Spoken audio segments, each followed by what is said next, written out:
He passed away about 3 years ago. Most people are familiar with the fact that he lost his eye to cancer, but in 2017 he was diagnosed with dementia, and it got pretty bad towards the end. And this, I was looking up when this video was posted, and it was actually posted in November of 2017. So this is either just after or right around the time that he was diagnosed. And they decided to put this video out because this song was actually written in response to when he was diagnosed with cancer and had to have his eye removed. And obviously the Lord used him for decades in this very, very unique ministry as Patch the Pirate. And once again, when he was diagnosed with dementia, he had the exact same response. They decided to re-record record an a cappella version and remind everyone that it doesn't matter whether it's cancer, dementia, God's still in control. He knows what he's doing. We can still rejoice in him. And so that was a good reminder to me. Sometimes life stinks and stuff hurts. But it doesn't change who God is. And we can still trust him, and we can still rejoice even in the times that we hurt the most. So thank you, Alan, for finding that. Every time I actually thought it was Ron singing it first. His son sounds a lot like him. If you go back and listen to early Patch the Pirate, early Ron Hamilton recordings, it sounds a lot like that. So it was really, really cool to see an older video from when he was still alive and the family singing his most famous song. So anyway, we'll go ahead and move on here before, as Steve says, I have no feelings, but I'm very, very close to tearing up here. So we got to move on. 553 in your hymnals. Come thou fount of every blessing. If you would please stand as we sing hymn number 553. Come thou fount of every blessing, tune my heart to sing thy grace. Streams of mercy never ceasing, call for songs of loudest praise. Teach me songs of melodious sonnet, sung by flaming tongues above. Praise the mount I'm fixed upon it, mount of thy redeeming love.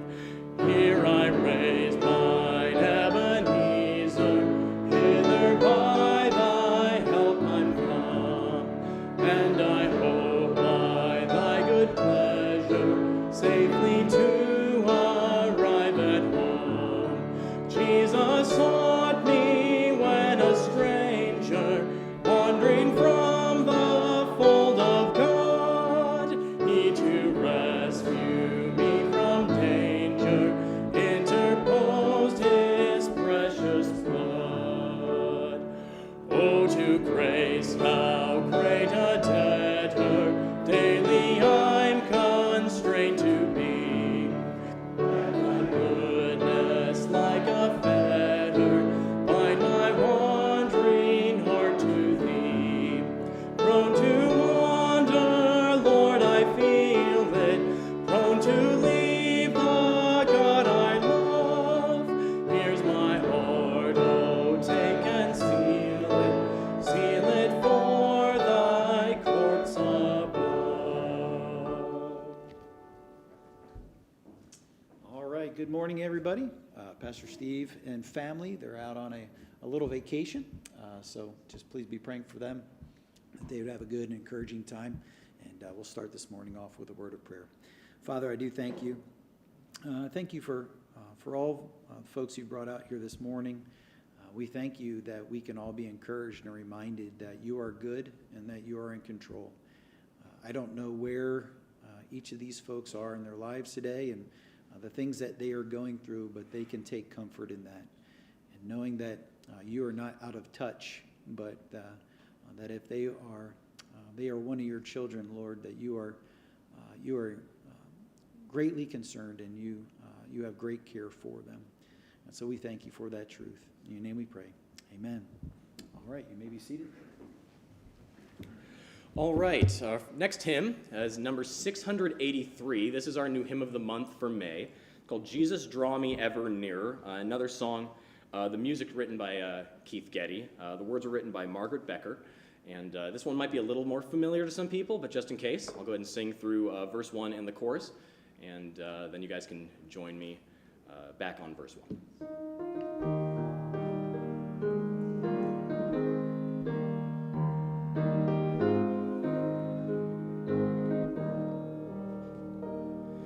Jesus, draw me ever nearer as I labor through the storm.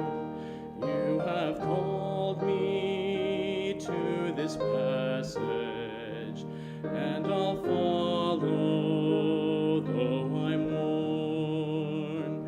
May this journey bring a blessing. May I rise on wings of faith, and at the end of my heart's testing, with your likeness let me wake. Anybody heard that one before? 2, 3, all right. Sing out. Help me out here. All right. Number 683, if you'd like to use your hymnals to follow along with the notes, since this is a little less familiar, it is number 683, but we'll jump back to verse 1.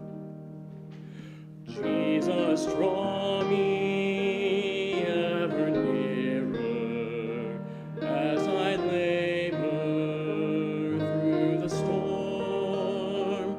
You have called me to this passage, and I'll follow.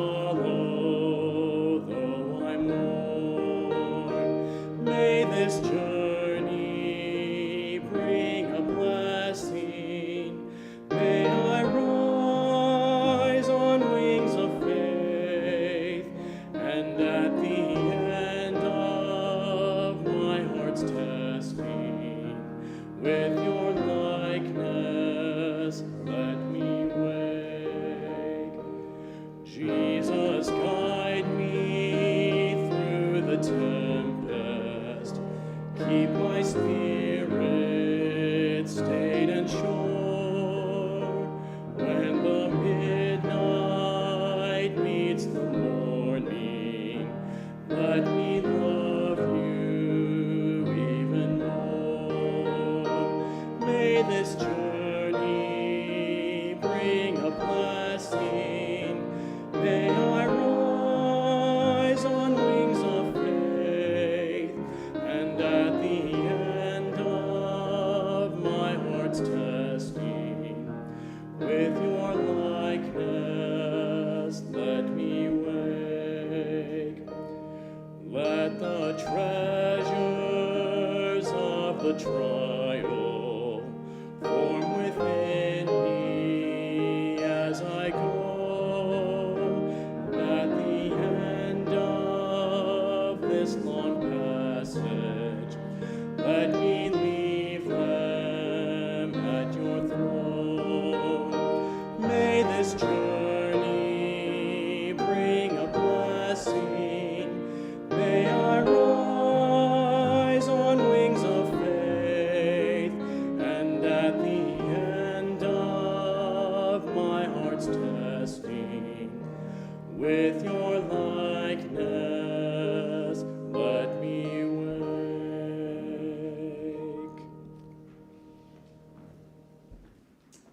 All righty. In just a few minutes, we'll get into the lesson today, and it'll be the conclusion. Those of you who might have been here for some of the Sunday night lessons I was teaching, and just kind of sharing with you on some of the things that taught in the conference paper the other month. And we're going to be looking at the life of Ruth today. So we're going to be starting out in Ruth chapter 1. But before we dive into that and sing our last song, do we have any first-time guests here? Any first-time guests that are joining us? Folks, thanks for joining us. Appreciate having you here. I'm Pastor Dan Brake. Pastor Steve is not here today. I'm sure he would love to meet you. We have some information for you. There's a goodie bag, water bottle. There's a gift for you at the welcome desk on your way out. We'd love for you to pick that up. Thanks for joining us. You've got, Andrew, you're my wingman, right? So we're good. We're good. One more song, then you're up. We're good. All right. So we got one more song, and then we're going to get into the lesson. So, all right. All right. Well, final song before Dan comes to speak. I want to give him as much time as possible. Number 310. Number 310. You may remain seated as we sing The Old Rugged Cross, number 310.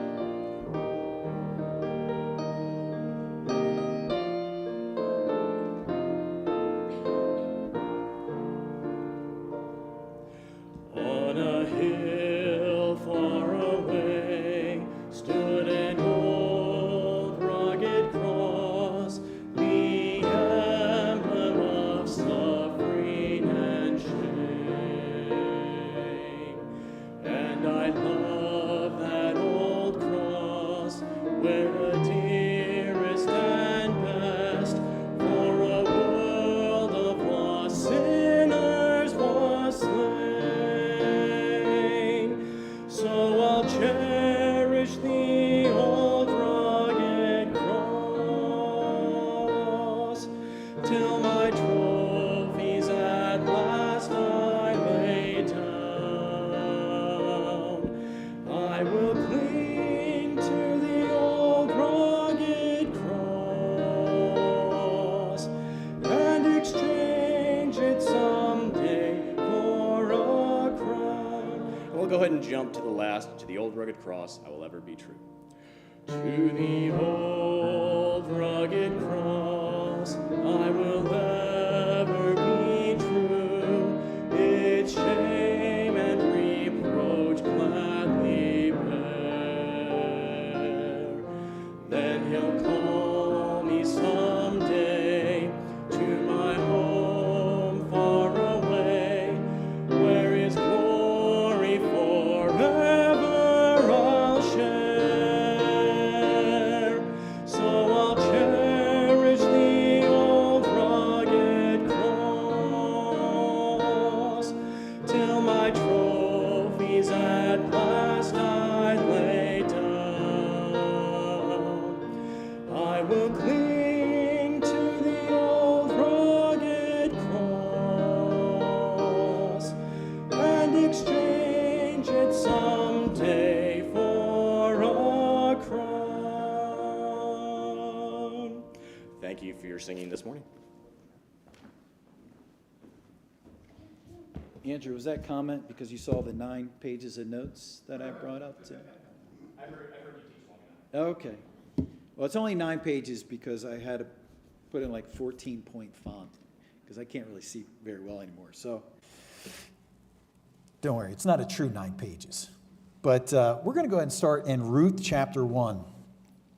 Let's go ahead and turn there.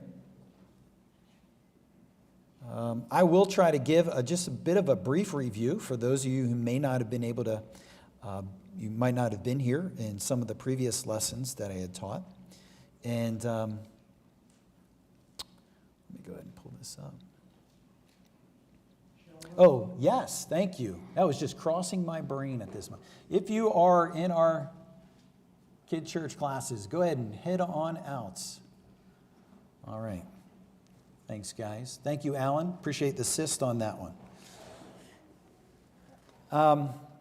If you're in Ruth chapter 1, just go ahead and stay there. I'd like to read Psalm 38, verses 18 through 22 to you first, because really it's setting the stage. It really communicates the heart that God desires in the life of his people. And I think as we go through the lesson today, we are going to see that this was the heart that Ruth possessed. But in verse 18 of Psalm 33, the psalmist writes this: "Behold, the eye of the Lord is upon them that fear him, upon them that hope in his mercy, to deliver their soul from death and to keep them alive in famine. Our soul waiteth for the Lord. He is our help and our shield. For our heart shall rejoice in him, because we have trusted in his holy name. Let thy mercy, O Lord, be upon us, according as we hope in thee."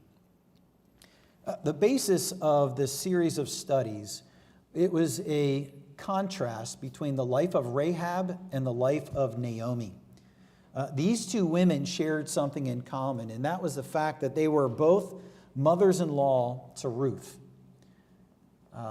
Rahab, if you're familiar with your Old Testament history, she was the Canaanite prostitute whose life and the life of her family were spared in Jericho as a result of acting out from a saving faith that she had when she rescued these 2 Israeli spies that showed up at the door of her home.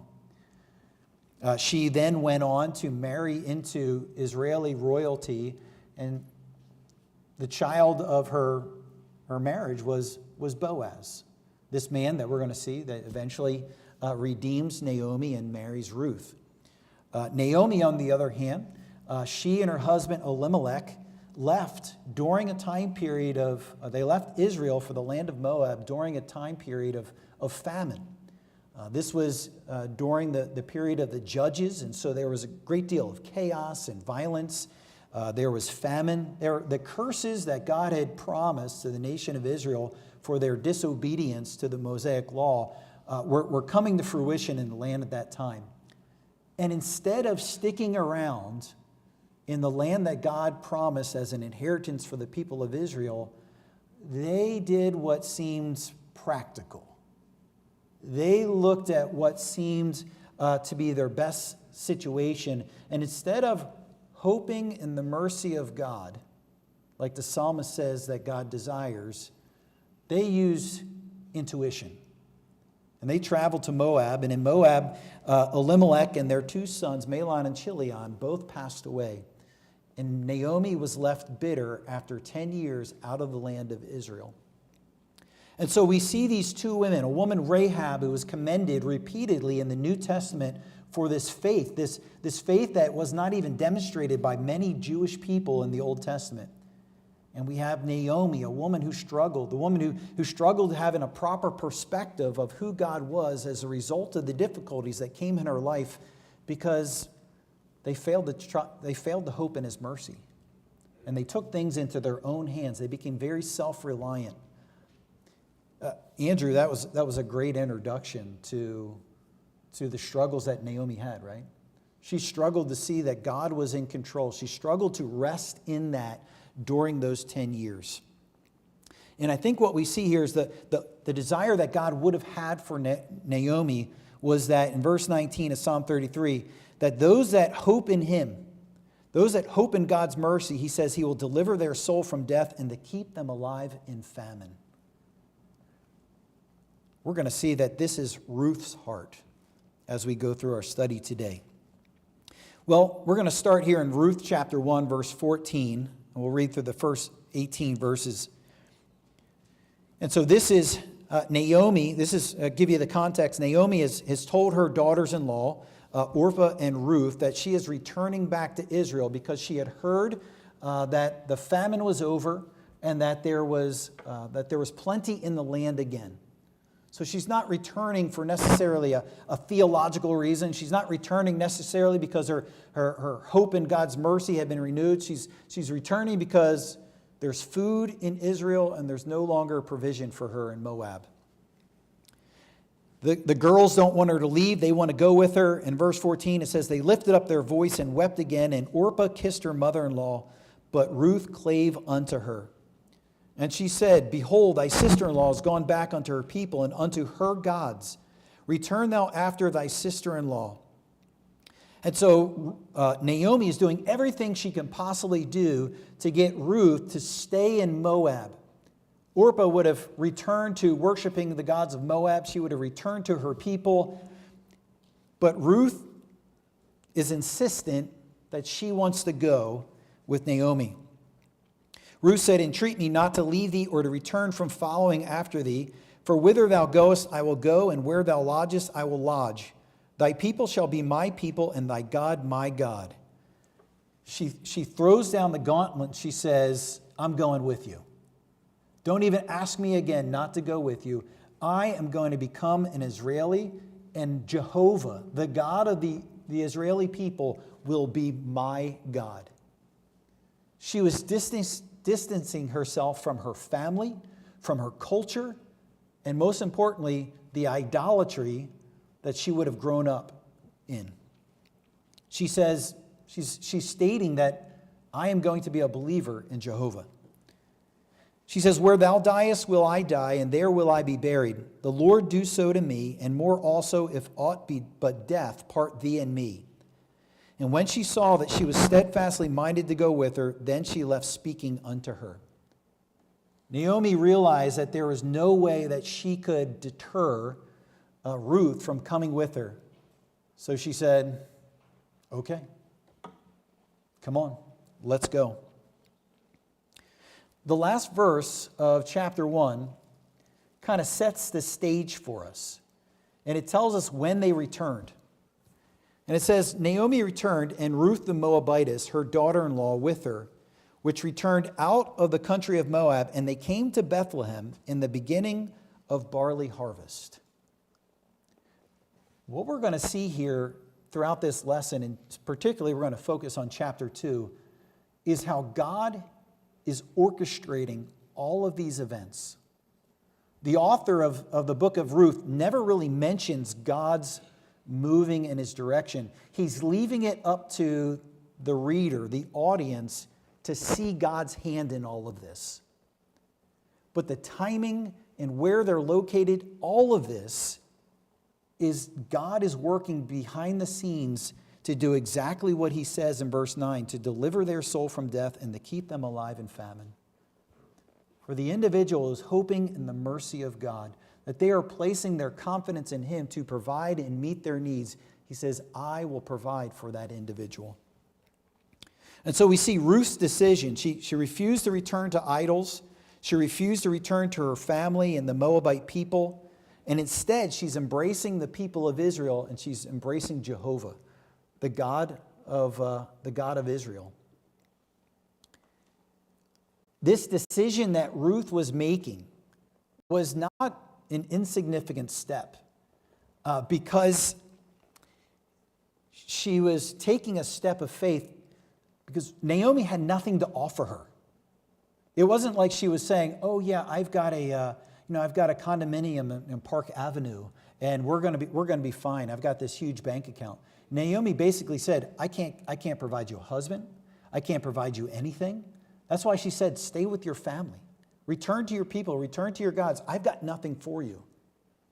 And so when Ruth took this step to go to Israel with Naomi, she knew that at best it was going to be a life of absolute hardship with these two widows having no one to provide for them.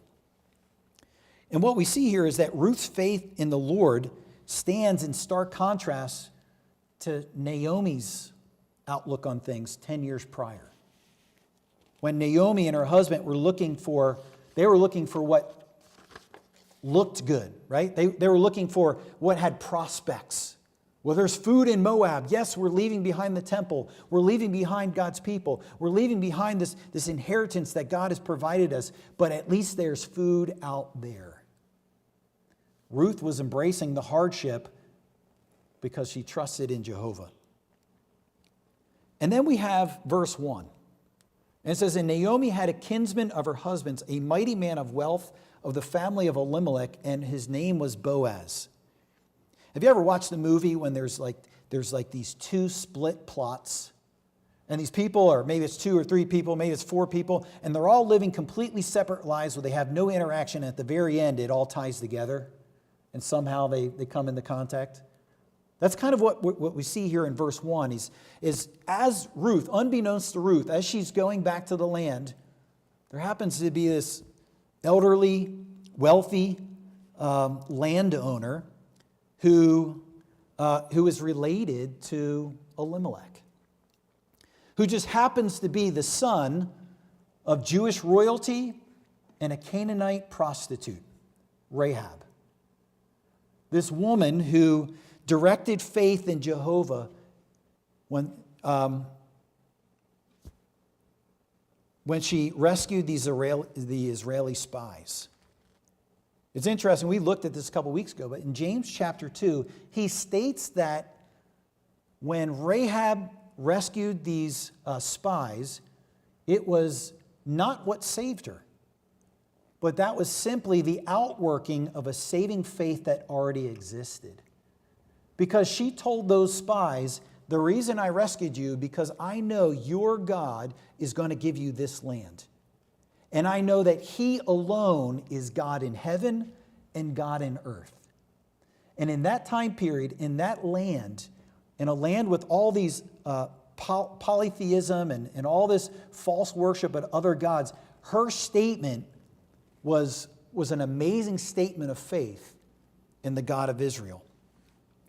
This man who is related to Naomi's dead husband, who grew up in this mixed marriage of a believing Gentile, is living in the town of Bethlehem as well. And then we see here in verse 2, and Ruth the Moabitess said unto Naomi, let me now go to the field and glean ears of corn after him, in whose sight I shall find grace. And she said unto her, go, my daughter. And so we see here is that Ruth is seeking an opportunity to provide for her and Naomi.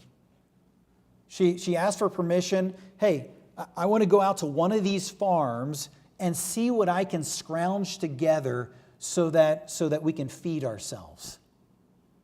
Now, this was actually, and we're going to look at a couple verses here a little bit later on in the study, but this was something that God provided for widows and for foreigners in the land of Israel to be able to provide for themselves. And he included it in the law, where that these farmers and these landowners weren't to be too stingy in their harvesting. If someone dropped a fig or a grape or maybe a cob of corn fell on the ground, they weren't supposed to get every last kernel. But they were to leave some for those that were needy. And so Ruth is making use of this provision that God had made in the law that he had given to Moses. And she's seeking to care for Naomi in doing so.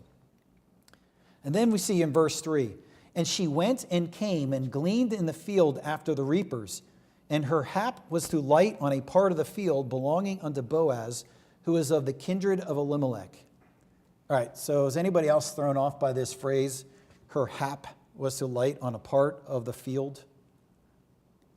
It's kind of weird wording, a little bit antiquated, but it means that she just happened to wind up in the field of this man Boaz. She's just walking down this dirt road and she's like, well, this farm looks like as good as any.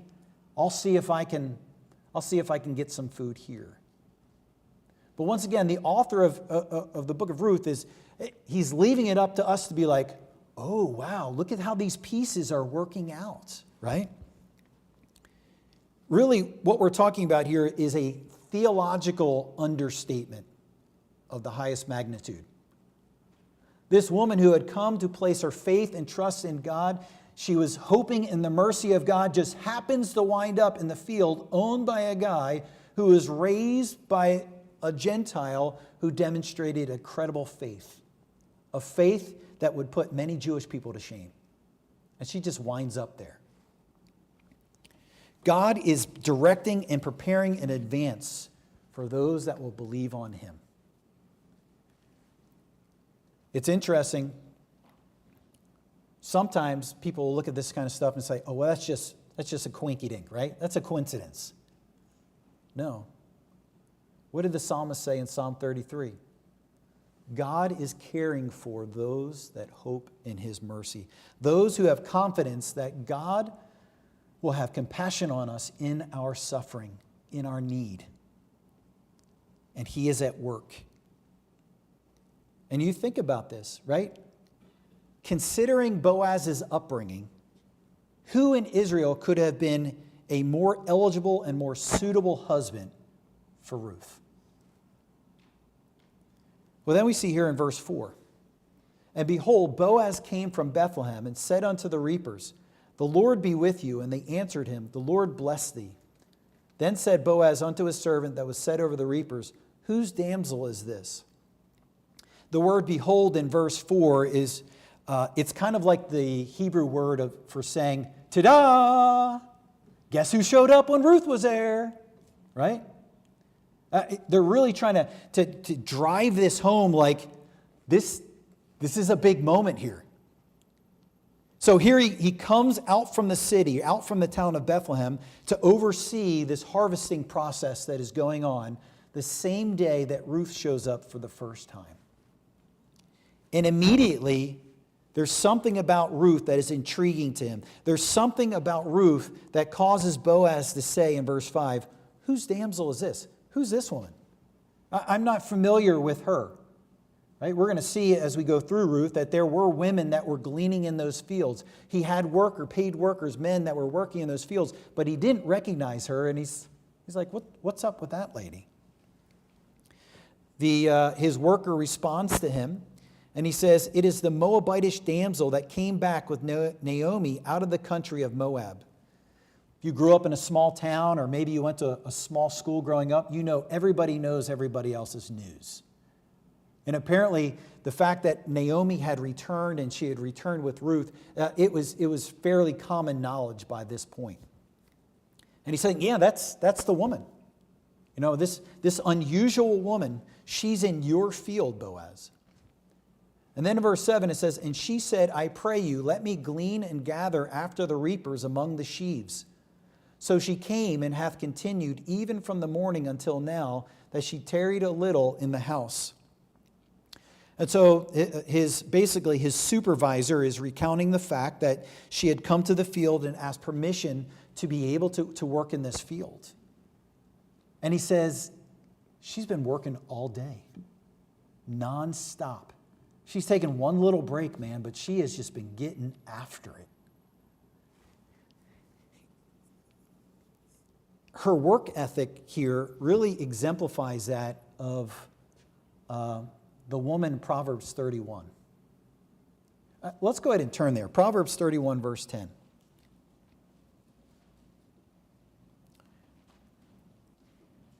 This was the ideal, right? This was the ideal marriage partner, if you will, that an Israeli man was to look for. In Proverbs 31, verse 10, he says, who can find a virtuous woman? For her price is far above rubies. The heart of her husband doth safely trust in her, so that he shall have no need of spoil. She will do him good and not evil all the days of her life. She seeketh wool and flax, and worketh willingly with her hands. She is like the merchant ships. She bringeth her food from afar. She riseth also while is yet night, and giveth meat to her household, and a portion to her maidens. She considereth a field, and buyeth it. With the fruit of her hand she planteth a vineyard. She girdeth her loins with strength, and strengtheneth her arms. She perceiveth that her merchandise is good, her candle goeth out not by night. She layeth her hands to the spindle, and her hands hold the distaff. She stretcheth out her hand to the poor, yea, she reacheth forth her hands to the needy. She is not afraid of the snow for her household, for all her household are clothed with scarlet. She maketh herself coverings of tapestry, and her clothing is silk and purple. Her husband is known in the gates when he sitteth among the elders of the land. She maketh fine linen and selleth it, and delivereth girdles unto the merchant. Strength and honor are her clothing, and she shall rejoice in time to come. She openeth her mouth with wisdom, and in her tongue is the law of kindness. She looketh well to the ways of her household, and eateth not the bread of idleness. Her children arise up and call her blessed, her husband also, and he praiseth her. Many daughters have done virtuously, but thou excellest them all. Favor is deceitful and beauty is vain, but a woman that feareth the Lord, she shall be praised. A rather lengthy description, but it paints a picture of a woman that is not afraid of work. A woman that is focused on running her home and preparing things for her husband and for her children and for the maids and for those workers, and she's doing it with a willing and happy heart. And I think we see here in verse 30, it's because she fears the Lord, this respect that she has for God. And this, the author of that proverb, I believe it's King Lemuel, he says, who can find a woman like this?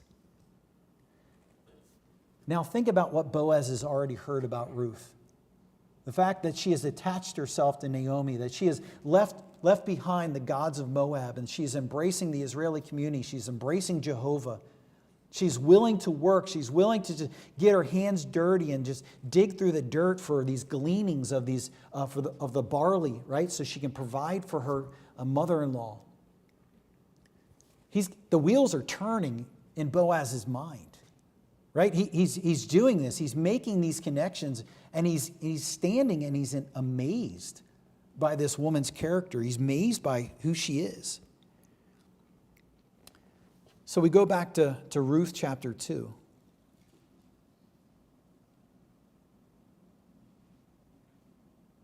In verse 8, Boaz approaches Ruth, and he says, "Hearest thou not, my daughter? Go not to glean in another field, neither go from hence, but abide here fast by my maidens. Let thine eyes be on the field that they do reap, and go after them. Have I not charged the young men that they shall not touch thee? And when thou art athirst, go unto the vessels, and drink of that which the young men have drawn." Boaz essentially goes to Ruth and says, "I'm going to provide for your needs. You don't need to look at any other farms. You will be safe here. You will be provided for here. You will, if you need a break or if you need something to drink, we'll take care of it for you. There won't be any young bucks trying to annoy you or take advantage of you. I've got that covered too." Can you imagine how comforting those were for a woman who was traveling to the land of Israel, right? Boaz here he's intrigued because Ruth did not match the stereotypical Moabite woman. If you're familiar with what happened while Israel was wandering in the wilderness, before they had entered into the promised land, the king of Moab refused to allow Israel to travel through. Moses and Joshua sent a message to the king of Moab and said, "Hey, we're just passing through. We're not going to eat your food. We're not going to drink anything. We just want safe passage so we can get to where we're going." And the king was like, "Ain't happening. You're not coming through, and we're not going to provide for you." And then, of course, there was the situation where Balaam, the prophet Balaam, gives, although he couldn't curse Israel, he gives the king of Moab some parting wisdom. And he says, "All right, I can't curse them. God's not letting me curse them. But if you will get your women to seduce the Israeli men, you can get them to worship your gods, and their God he'll judge them." And that's what they did. And so the Moabite women went and seduced these Israeli men. The Israeli men fell head over heels for it, and they began worshiping, and they began involved in idolatry, and God judged them for that. So the stereotypical view of a Jewish man, of a Moabite woman, is someone who is hostile to the nation and who is a seductress. And that is anything and everything but what Ruth is showing here. She's showing that she is a woman of high character, that she is a woman that is willing to help, a woman that is willing to roll up her sleeves and get her hands dirty to provide for her mother-in-law, and most importantly, a woman that has come to trust in Jehovah. And after Ruth hears what Boaz has to say about his promise of provision and protection, this relief, she asks him this question. She says, "Why have I found grace in thine eyes? Why have you shown me this favor, that thou shouldest take knowledge of me, seeing I am a stranger?"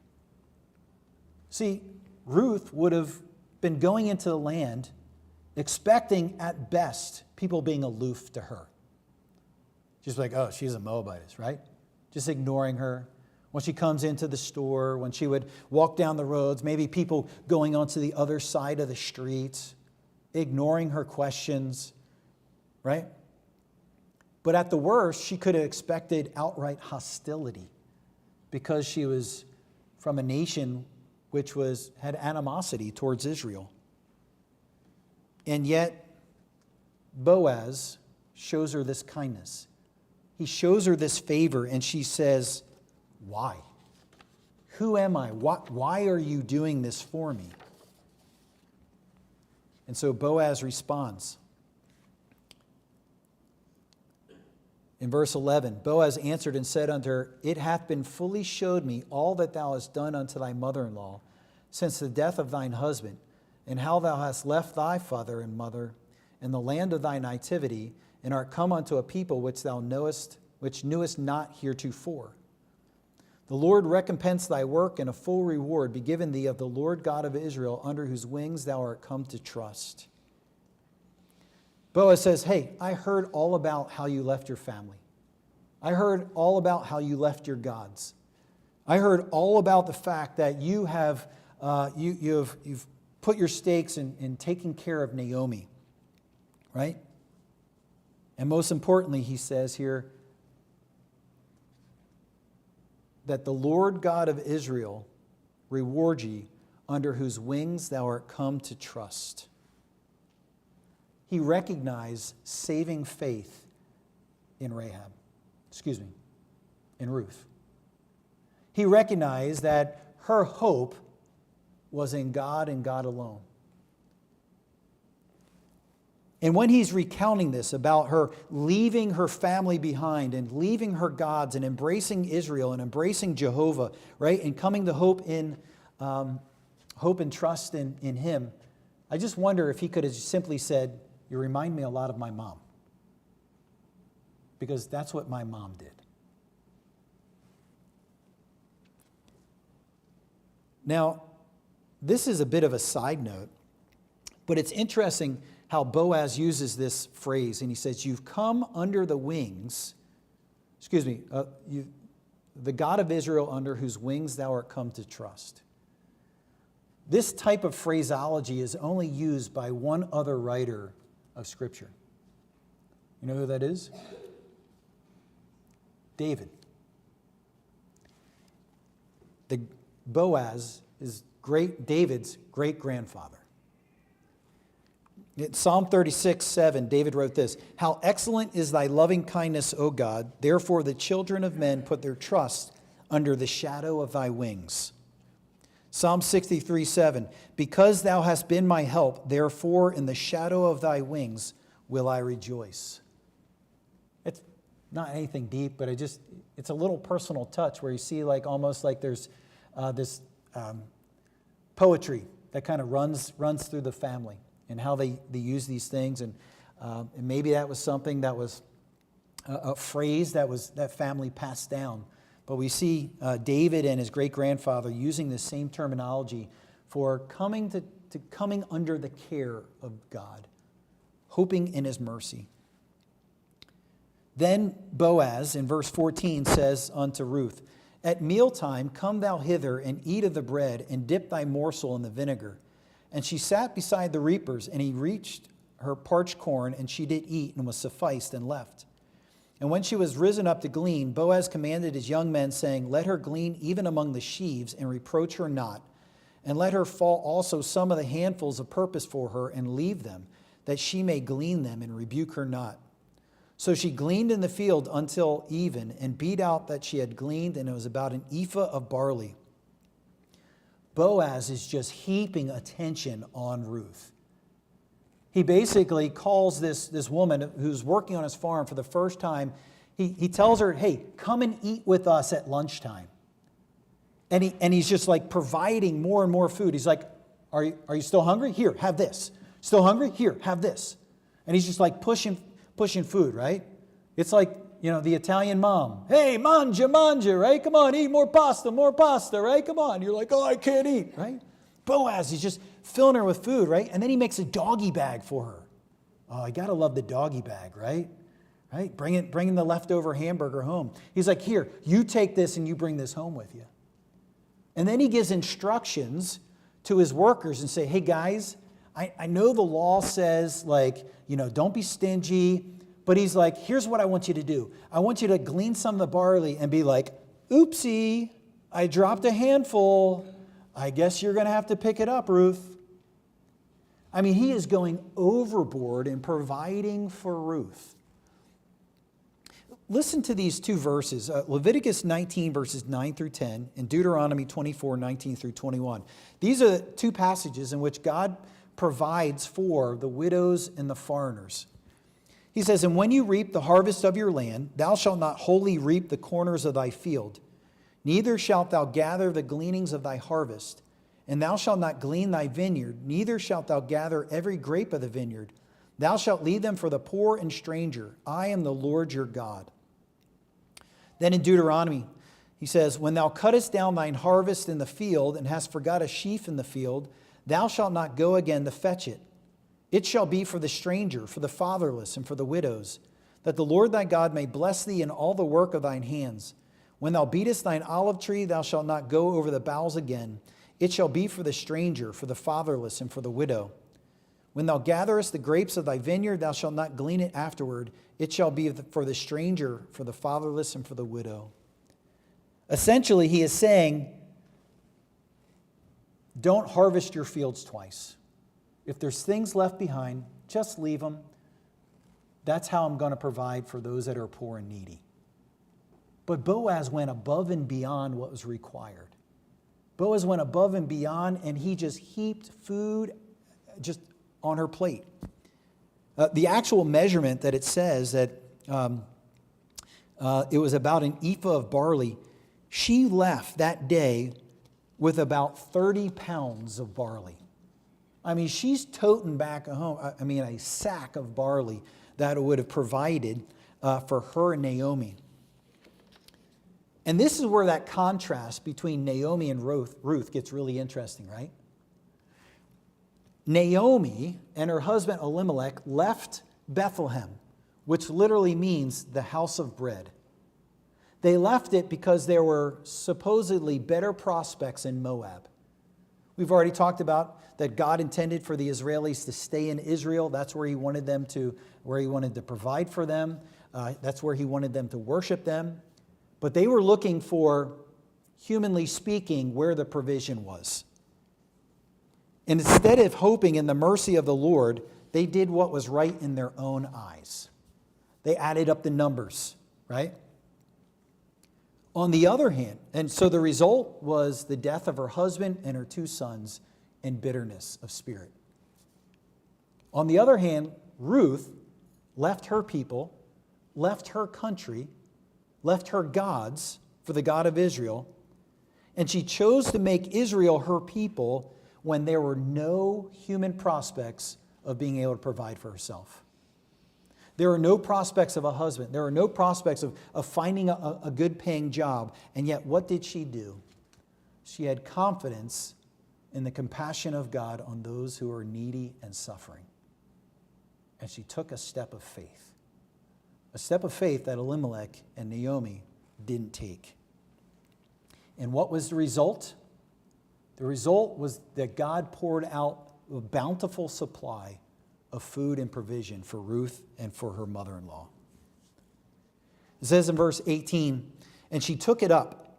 She took up the 30 pounds of barley. She's lugging it back to the home that she was sharing with Naomi. It says she went into the city, and her mother-in-law saw what she had gleaned and what she brought forth, and gave to her that she had reserved after she was sufficed.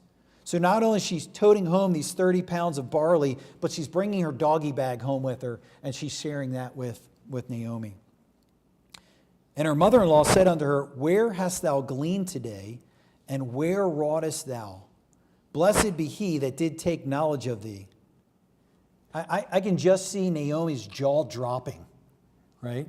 She's probably expecting like a Ziploc bag full of barley, or something that they could eat for dinner for that night, but they'd still have a hungry belly. And here she comes with this big sack of barley and a doggy bag full of a first-class meal. And she's like, where did you go? Whose farm? Right? And bless her heart, Ruth has no idea. And she says, the man's name with whom I wrought today is Boaz. And you can just see in an instant Naomi, like all the synapses in her brain firing. You mean like Boaz, who's related to my dead husband Elimelech, this wealthy landowner that could possibly be our kinsman redeemer? She says, "Blessed be he of the Lord who hath not left off his kindness till living unto the dead." And Naomi said unto her, "The man is near of kin to us, one of our next kinsmen." It is obvious from Scripture that Naomi had struggled with having the kind of outlook on things that Andrew encouraged us with at the beginning of the service. She struggled. She said, God has dealt bitterly with me. My life is hard because of what has happened. And it wasn't that she had become an atheist. It was just, she just had the wrong perspective of who God was. And yet, in an instant, you can almost see her knowing that God was orchestrating something here. This is a picture of God's faithfulness to his unfaithful people. Even though Naomi didn't demonstrate the type of faith that God desires for his people to demonstrate, he is allowing her to benefit from his goodness and his faithfulness in spite of that. And we see that all throughout the Old Testament. We see God promising his people, even when they were going into idolatry and even when they were turning from the law, God said, "You know what? I'm punishing you now, but I have some really wonderful promises for you that I am going to fulfill. And it doesn't matter whether you keep your end of the bargain." God's faithfulness to us, even when we are unfaithful. And so Naomi, recognizing God's providential care here, and Naomi here is being given this opportunity to stand by and watch God's provision in the life of an individual who is hoping in his mercy.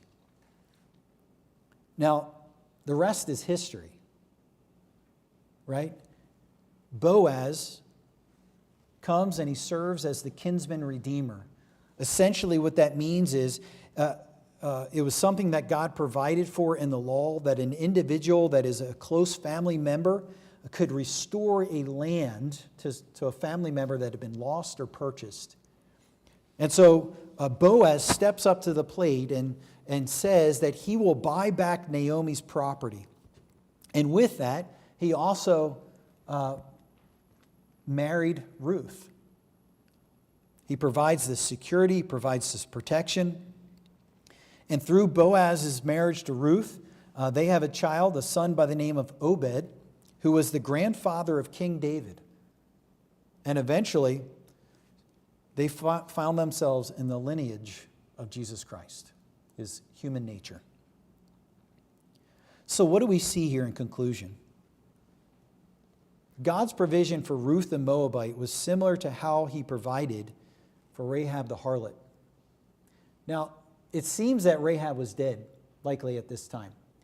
Boaz appears to be an older gentleman, and so his mother had probably passed away before. But it is obvious that the lessons that he learned by watching this woman as she raised him and as she placed her faith and trust in Jehovah, that it had a significant impact on Boaz. And we see the contrast here between Naomi's struggles, right, and her confidence in God's compassion on her. And we're talking about how God orchestrated all this. I tend to wonder, who is somebody else in the Old Testament history where God used a negative event in their lives to provide for others? What did Joseph say when his father died and his brothers came to him and they were afraid that he was going to get revenge? He said, "You meant it for evil, but God meant it for good." God knew in advance about the famine that was going to be coming decades and decades before, and he allowed Joseph's the ill intentions, the evil of his brothers, to bring Joseph into that land so that Joseph could be uniquely prepared to provide for his brothers at the exact right time. I just wonder, did God allow Naomi and Elimelech's lack of faith, driving them into Moab, to be able to be united to this woman, Ruth, who he knew was going to demonstrate an incredible faith in him so that he could provide for her? That is how amazing our God is. when it comes to just orchestrating events, when we will simply put our faith in who he is and in his promises to us. It is amazing. I am sure there are some of you today that could say, hey, you know what? There was a situation and I trusted God for it. And you know what? God had already provided the answer, but it wasn't until I gave it over to the Lord and talked to him about it. I mean, I'm sure we could spend a lot of time just talking about how we just stand amazed about how God provided for needs when we came to him and said, God, I don't have the answer. God, I don't know how to fix this. God, I need you. And God's like, that's all I wanted you to do.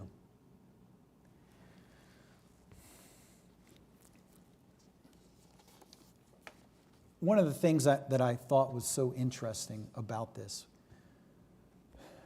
yes, could we teach this from a purely theological standpoint and be like, God wants us to trust his promises, and yes, we do it. But there was a personal element here, wasn't there? I mean, there was a personal element in the home that Boaz was raised in, and the lessons that he learned from his mom, and saw the faith that she demonstrated, and God provided a wife for him that exhibited the same type of faith as his mother.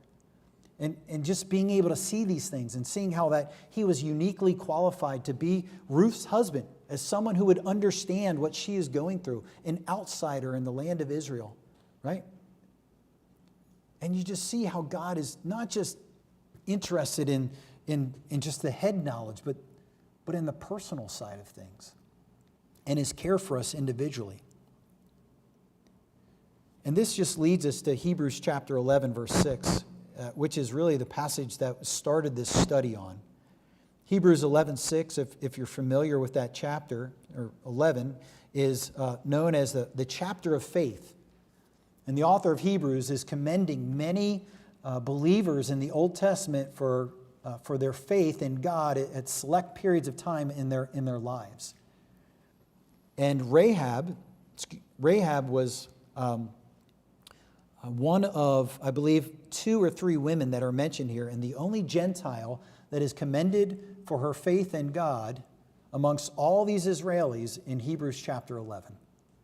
And that's kind of what got things stirring in my brain, thinking about what was so significant about Rahab. It was because she had no direct promises from God, and yet she hoped in his compassion on her in her suffering. And in Hebrews 11:6, we read, "But without faith it is impossible to please him. For he that cometh to God must believe that he is, and that he is a rewarder of them that diligently seek him."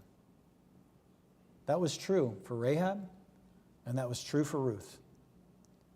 And that's true for you and I as we seek God by faith. God's not impressed with our religion. God's not expecting us to be perfect. God wants us to trust him. They've got Rahab had baggage. Ruth had baggage. They had hurt. They had hardship. But what they did was they put their trust in God. And anytime we do that as believers, when we put our hope and confidence in God, when we trust him and the promises that he has laid out for us as believers in Jesus Christ, God's got that worked out. And we can trust in him.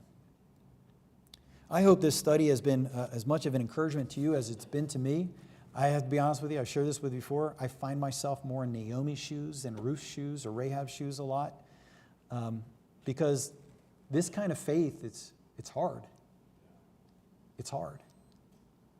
Trusting in an unseen God to provide and meet our needs and to do things for us that we so badly think that we need to do for ourselves.